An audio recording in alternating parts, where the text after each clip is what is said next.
Betrayal at Krondor.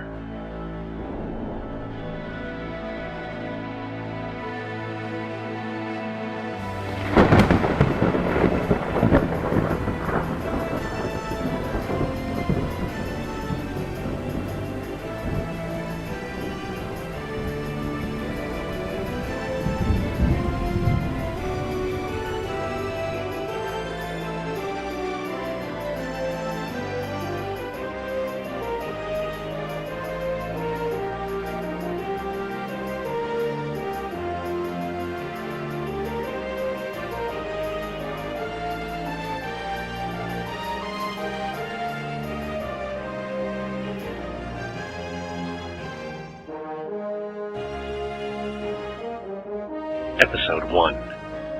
Into a Dark Night.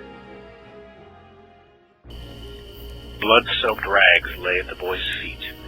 One by one he tended the wincing soldier's purple wounds, stitched, salved, bandaged, did what little he could in the leaping golden halo of firelight. Fortunately for his roadside patient, he could do more than most. Fingers slick with alum ointment, he worked fervently to tie off a catgut cord, then brushed the injury with a light touch that to the untrained eye would seem only a friendly pat. Others would recognize the telltale hand gesture as a magical ward against infection. Done. No guarantees, though. The stitches may hold all the way to Lormet, and then again, push too hard and you could be bleeding like a stuck pig on Midsummer's. You did fine. It'll scar, but it's good for a noble's reputation. Lets the kingdom folk know that he isn't resting on his laurels, and it impresses the ladies. I'll be sure to look you up in Tyburn if I ever need stitching up again. The boy accepted the compliment with a humble nod while he packaged away the rest of his medical supplies. His thoughts focused instead on a third man who slumped in the shadows across from them.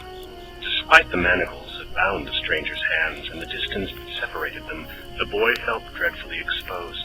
His avenues of escape limited should Locklear's elven-looking prisoner decide to liberate himself. What did he do? Gorath?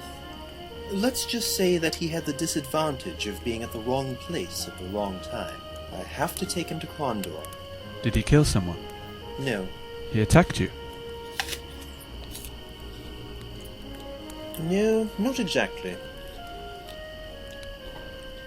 Well, who cut you up then?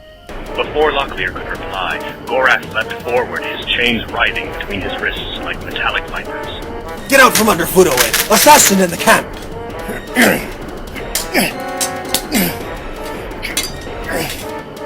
Do not struggle so, Haseth. I wish to keep you alive, but be glad I do not. The goddess of death will show you greater mercy.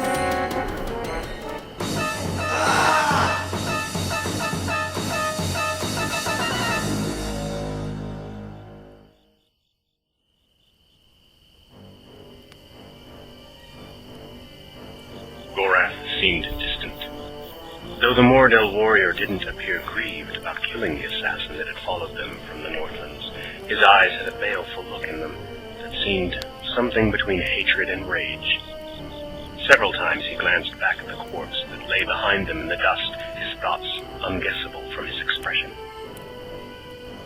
Do you wish to bury him? We could do that. It is not our way. I simply am somewhat disturbed that he should come after me. He was a kinsman. There are other things that trouble me as well. Delican's assistants are slow, but not altogether stupid. Another like Haseth, and you'll have only my corpse to drag before your Prince Arutha. Sorry, you don't get off that easy. As long as you are under my command, you are forbidden to die, mortal. I've gone to far too much trouble keeping you alive to bury you now. It's time we took those chains off of you. It'll be far easier for you to defend yourself if your hands are free to swing a sword again. You're not just going to set him free, are you? I thought you said he was your prisoner. He is my prisoner, Owen, but circumstances are terribly complicated. Even if he chose to sneak off, he'd be lucky to make it to the next town alive. This is the third such assassin we've run into since we left the Northlands, and I have a feeling that more will be waiting for us. He'll be much safer with me, and I with him.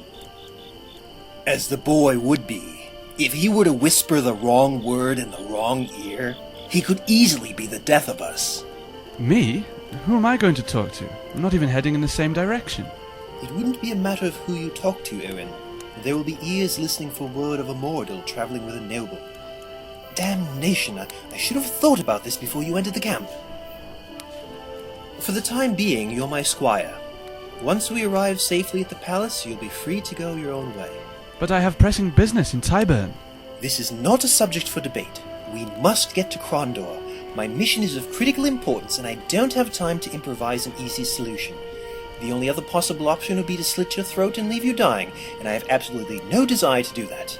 Now let's get moving before Daleekan's assassins catch our scent again. They'll likely come looking when Hasseth doesn't return from his mission.